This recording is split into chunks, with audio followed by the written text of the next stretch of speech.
जी नमस्कार दोस्तों, my name is Naresh Kumar Meena from GPC Dholpur और वेलकम टू नेक्स्ट लेक्चर। इस लेक्चर में हम पढ़ेंगे electromagnetic wave propagation. Subject code है EL206 और सब्जेक्ट नेम है wave propagation and communication engineering. उसका सेकंड चैप्टर है ये।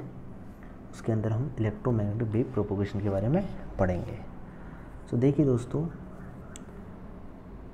here we are going to study about the behavior of the signal between transmitter and receiver।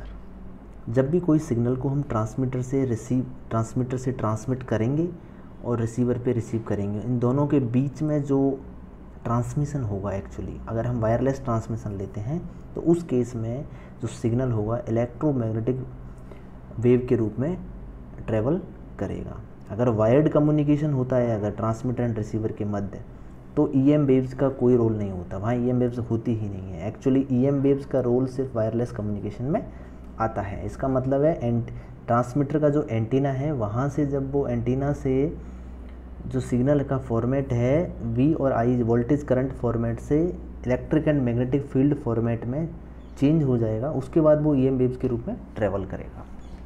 हम उसी के बारे में बात करेंगे कि ट्रांसमीटर और रिसीवर के मध्य जो सिग्नल का ट्रांसमिशन होगा तो इलेक्ट्रोमैग्नेटिक वेव्स के रूप में उस पर किन किन चीज़ों का इफेक्ट होगा। We will consider the effect of environment. तो एनवायरनमेंट का इनके ऊपर क्या इफेक्ट होता है इलेक्ट्रोमैग्नेटिक वेव्स के ऊपर। ये रिफ्लेक्शन भी इनके अंदर रिफ्लेक्शन भी होता है एंड रिफ्रैक्शन भी होता है। इन तीन इफेक्ट को हम कंसिडर करेंगे। And frequency played an important role in the propagation of signal.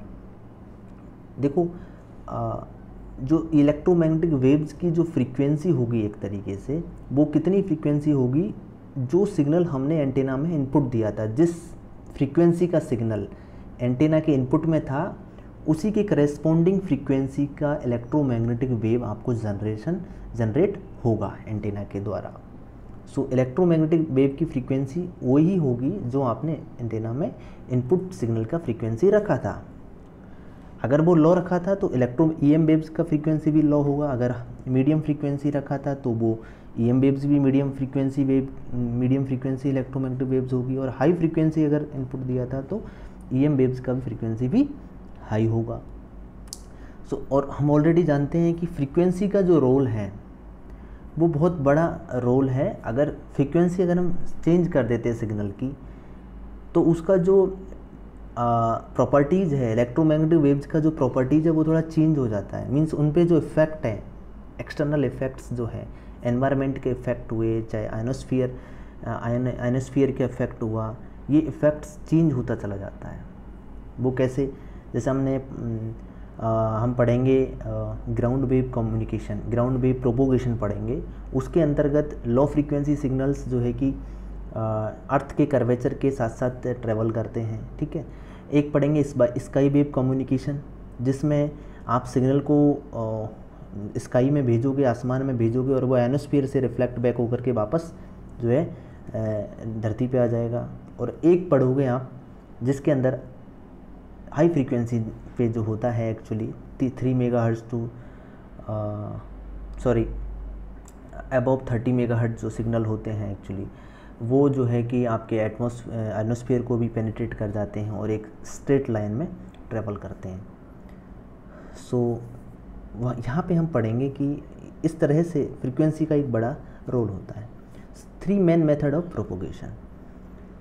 भाई, जो इलेक्ट्रोमैग्नेटिक वेव ट्रेवल करती है, प्रोपोगेट होती है स्पेस में से, ठीक है।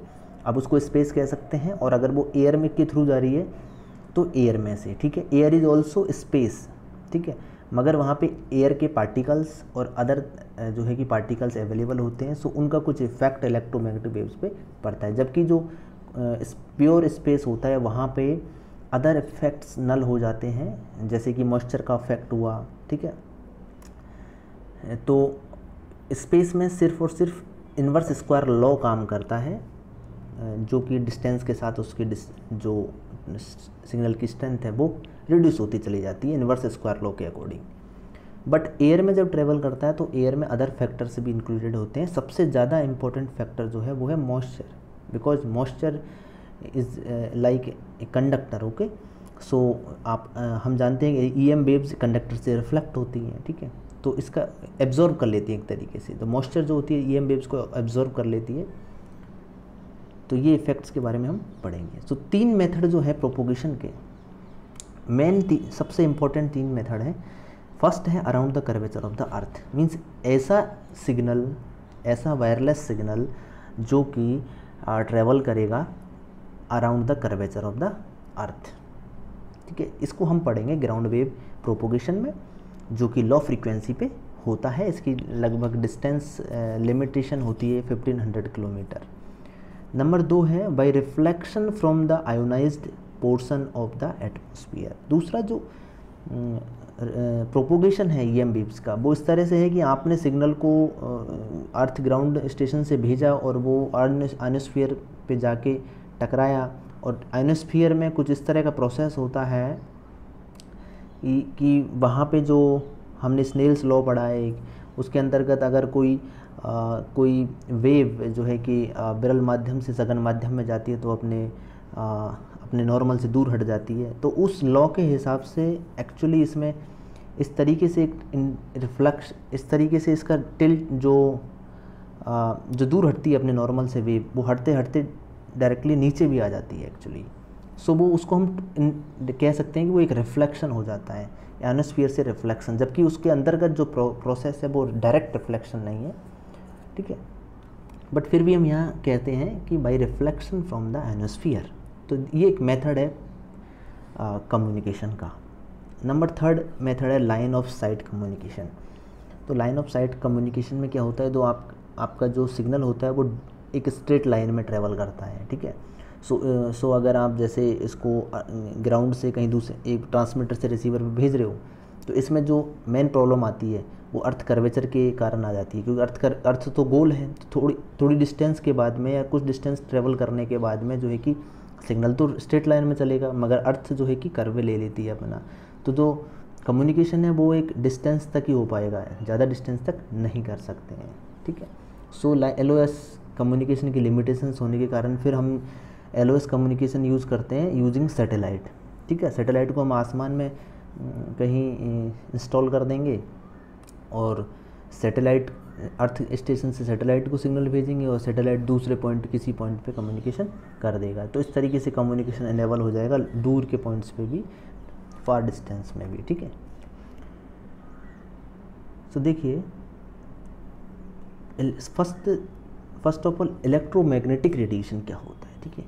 When electric power is applied to a circuit, a system of voltage and current is set up in it with certain relation governed by the properties of the circuit itself। देखिए कहने का मतलब ये है, जब आप कोई भी इलेक्ट्रिकल पावर एक सर्किट में अप्लाई करते हो, ठीक है, तो सिस्टम के अंदर वोल्टेज एंड करंट्स का एक सेटअप तैयार होता है ना, एंड जो भी वोल्टेज और करंट्स के अंदर जो रिलेशन है वो उस सर्किट की प्रॉपर्टीज़ के अकॉर्डिंग जो है कि गवर्न होते हैं। इन ए सिमिलर मेथड, देखो इसी तरीके से अगर any power escaping to free space, कोई भी पावर है, ठीक है, यहाँ पे जो पावर होगी जो कि फ्री स्पेस में जा रही है, फ्री स्पेस में जो पावर होगी इलेक्ट्रिक एंड मैग्नेटिक फील्ड के रूप में होगी, so it will be governed by the characteristic of free space. तो फ्री स्पेस की जो अपनी प्रॉपर्टीज़ हैं, अपनी कैरेक्टरिस्टिक्स हैं, उसके जो अभिलक्षण हैं, उसके अनुसार इलेक्ट्रिक एंड मैग्नेटिक फील्ड्स के बीच में जो रिलेशन है वो स्थापित होगा।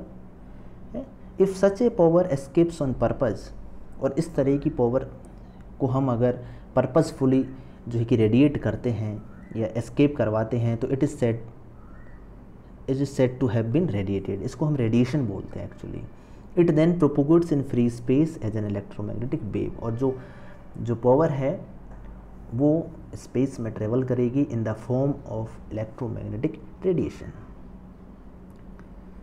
तो देखिए free space has no magnetic field, free space में कोई मैग्नेटिक फील्ड नहीं है ऑलरेडी पहले से कोई, no gravitational field and no solid bodies and no ionised particles, so it does not interfere with the normal radiation and propagation of radio wave. इसलिए ये जो नॉर्मल रेडिएशन और प्रोपोगेशन है EM वेव्स का, उसके साथ इंटरफेरेंस नहीं करता है। सो देखिए इलेक्ट्रोमैग्नेटिक वेव्स होती कैसी है दोस्तों, वो कुछ इस तरीके से दिखाई देती है। यहाँ पे मैंने इसको बनाया है लाइक 3 डायरेक्शन है हमारे पास, एक्स, वाई एंड जेड।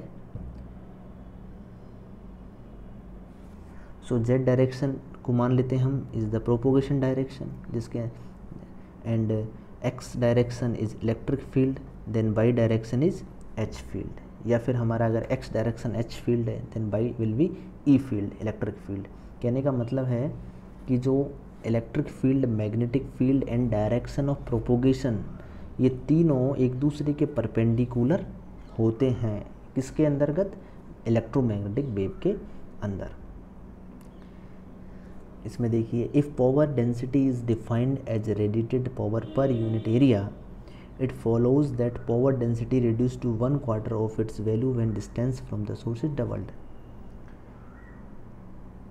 अगर पावर डेंसिटी को हम पर यूनिट एरिया में मेज़र करते हैं तो ये पाया गया है कि डिस्टेंस को अगर आप डबल कर दोगे तो आपका जो पावर का स्ट्रेंथ है, ठीक है, वो जो है कि 1/4 हो जाएगा। कहने का मतलब इसे ही हम इन्वर्स स्क्वायर लॉ कहते हैं कि जो रेडिएटेड पावर है, पावर की जो डेंसिटी है is proportional to 1/d²।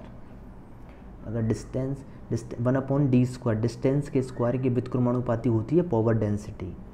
So distance को अगर आप डबल कर दोगे तो पावर डेंसिटी आपकी 1/4 हो जाएगी, सीधी सी बात है।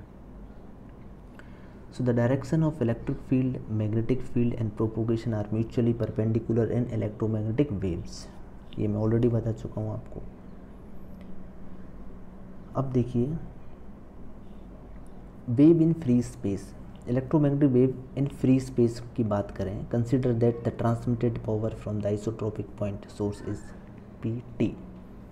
हम ये कंसिडर कर रहे हैं कि आइसोट्रोपिक एंटेना से हमने टोटल पावर Pt ट्रांसमिट की है, ठीक है।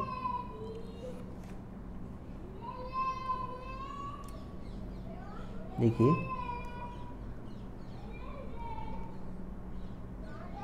One minute,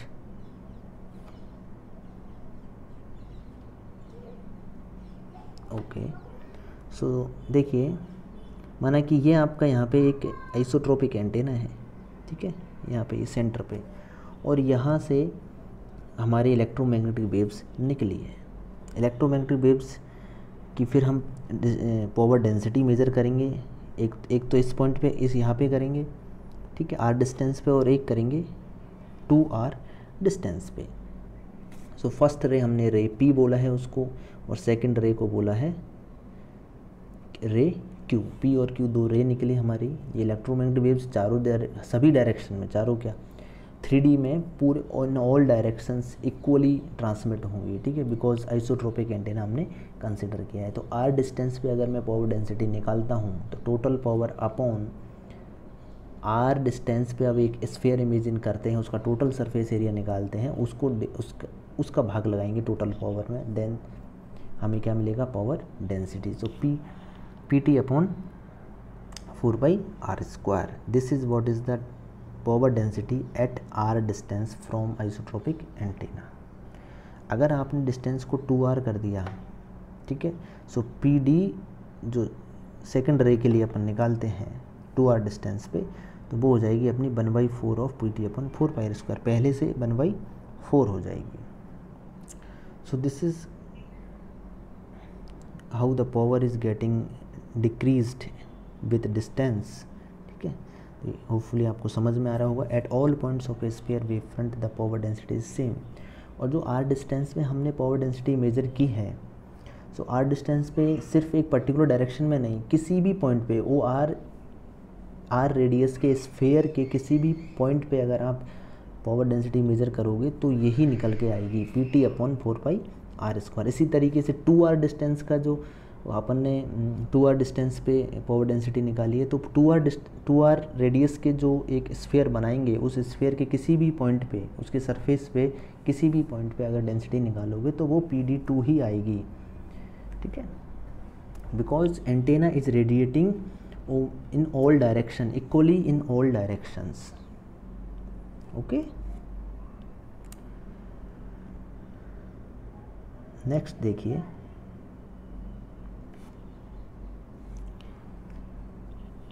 for EM waves the electric and magnetic field intensities are related as, जैसे कि एक सर्किट के अंदर V और I वोल्टेज एंड करंट कह सकते हैं, V बराबर I इंटू Z है ना, Z is the impedance of the circuit. So V और I जो है कि एक दूसरे से V बराबर I Z इस तरह से रिलेट करते हैं। इसी तरीके से इलेक्ट्रोमैग्नेटिक वेव के अंदर E एंड H फील्ड्स होते हैं, हम जानते हैं। तो E और H fields are related each other, कैसे? E equal to Z naught into H। यहाँ पे E क्या है? RMS value of the electric field intensity. Electric field की इंटेंसिटी जो होती है वोल्ट पर मीटर में होती है, ठीक है। H is the RMS value of the magnetic field intensity, that is in ampere per metre. And Z not is the characteristic impedance of the medium. तो characteristic impedance of the medium, यहाँ medium क्या है? Free space, okay. So Z not will be the your free space impedance, okay. The characteristic impedance of a medium is given by Z naught equal to, so the characteristic impedance of a medium is given by, किसी भी medium का अगर आपको characteristic impedance निकालना हो तो Z naught equal to under root mu upon epsilon, where mu is what permeability of medium and epsilon is permittivity of the medium. Mu जो होता है permeability of medium is henry per metre में होता है, and epsilon equal to permittivity of the medium is farad per metre. Actually आपका जो mu होता है, permeability is the ability to allow the magnetic field inside the medium. उस किसी भी मीडियम की प्रॉपर्टी होती है एक्चुअली म्यू डिफाइन करता है उस मीडियम की एबिलिटी कि वो मैग्नेटिक फील्ड को अलाउ करता है या नहीं करता है, ठीक है। एंड एप्सिलॉन भी इस तरीके से the ability to allow the electric field inside the medium. So free space के लिए जो म्यू और एप्सिलॉन की वैल्यू होती है actually that is 1 minute, sorry.